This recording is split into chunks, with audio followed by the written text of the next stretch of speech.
प्रणाम मित्रों। तो चलिए आज हम लोग दूसरा देवदास की आगे की कहानी को पढ़ते हैं। अभी तक उसके जीवन में कोई लड़की किसी अहम भूमिका में नहीं आई थी। लड़कियां या तो क्लास में बाईं तरफ की बेंचों पर बैठने वाली एक कतार थी, या फिर ताई चाची की लड़कियां जिसके साथ खेलते खाते वह बड़ा हुआ था।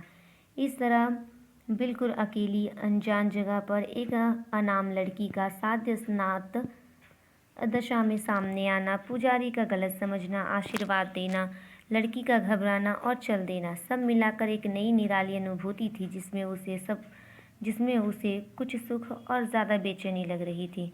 उसने मन ही मन तय किया कि कल शाम 5 बजे ही वह घाट पर जाकर बैठ जाएगा। पौड़ी पर इस तरह बैठेगा कि कल वाले पुजारी के देवालय पर सीधी आंख पड़े। उसने तो लड़की का नाम भी नहीं पूछा। वैसे वह हरिद्वार की नहीं लगती थी। कैसी लगती थी? संभव ने याद करने की कोशिश की। उसे सिर्फ उसकी दुबली पतली काया, गुलाबी साड़ी और भीगी भीगी श्याम सलोनी आंखें दिखी। उसे अफसोस था वह उसे ठीक से देख भी नहीं पाया, पर यह तय था कि वह उसे हजारों की भीड़ में भी वह पहचान लेगा। अभी चिड़ियों ने आंगन में लगे अमरूद के पेड़ पर चहचहाना शुरू ही किया था कि नानी ने आवाज़ दी, लल्ला चलेगा गंगा जी, आज बैसाखी है।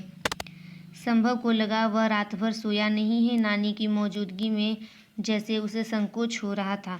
उसने कहा, तुम मेरे भी नाम की डुबकी लगा लेना नानी, मैं तो अभी सोऊंगा। नानी द्वार उठका कर चली गई तो लड़की ने अपनी कल्पना को निर्द्वंद छोड़ दिया।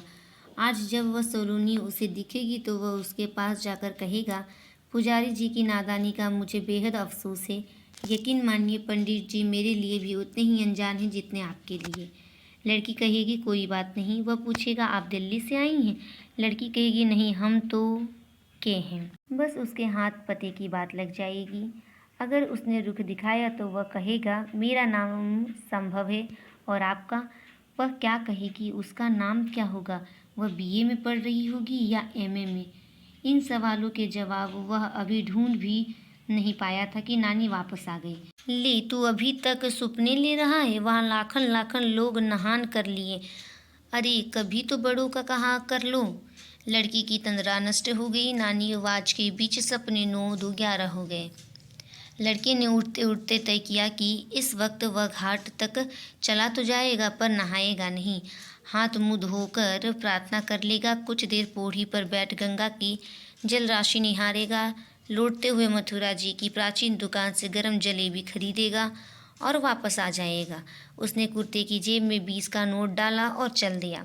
वास्तव में पौड़ी पर आज अद्भुत भीड़ थी। गंगा के तट से भी चौड़ा मानव रेला दिखाई दे रहा था। भोर की आरती हो चुकी थी, लेकिन भजन जोर शोर से चले जा रहे थे। नारियल, फूल और प्रसाद की घनघोर बिक्री थी। भीड़ लड़के ने दिल्ली में भी देखी थी, बल्कि रोज देखता था। दफ्तर जाती भीड़, खरीद फरोख्त करती भीड़, तमाशा दिखाती भीड़, सड़क क्रॉस करती भीड़। लेकिन इस भीड़ का अंदाज निराला था। इस भीड़ में एक सूत्रता थी। ना यहाँ जाति का महत्व था, ना भाषा का। महत्व उद्देश्य का था और वह सबका समान था, जीवन के प्रति कल्याण की कामना। इस भीड़ में दौड़ नहीं थी, अतिक्रमण नहीं था, और भी अनोखी बात यह थी कि कोई भी स्नानार्थी किसी सैलानी आनंद में डुबकी नहीं लगा रहा था, बल्कि स्नान से ज़्यादा समय ध्यान ले रहा था। दूर जलाधार के बीच एक आदमी सूर्य की ओर उन्मुख हाथ जोड़े खड़ा था।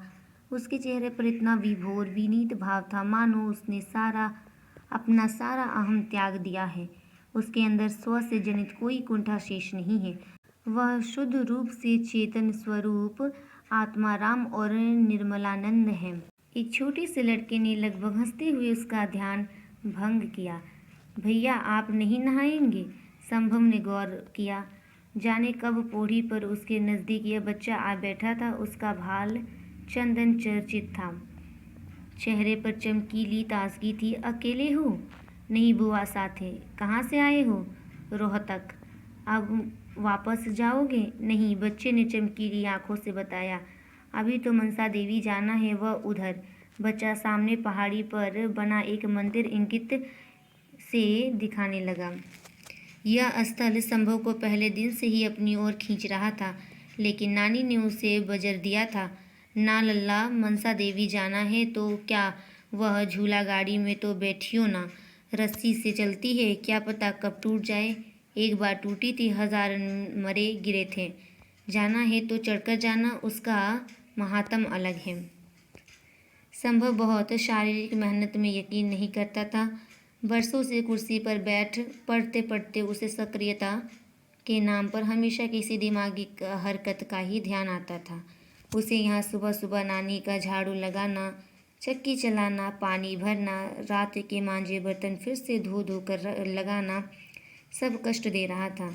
वह ऐतराज़ नहीं कर रहा था तो सिर्फ इसलिए कि महज 4 दिन रुककर वह नानी की दिनचर्या में हस्तक्षेप करने का अधिकारी नहीं बन सकता। धन्यवाद मित्रों। इसके आगे की कहानी मैं अगले वीडियो में अपलोड करूँगी।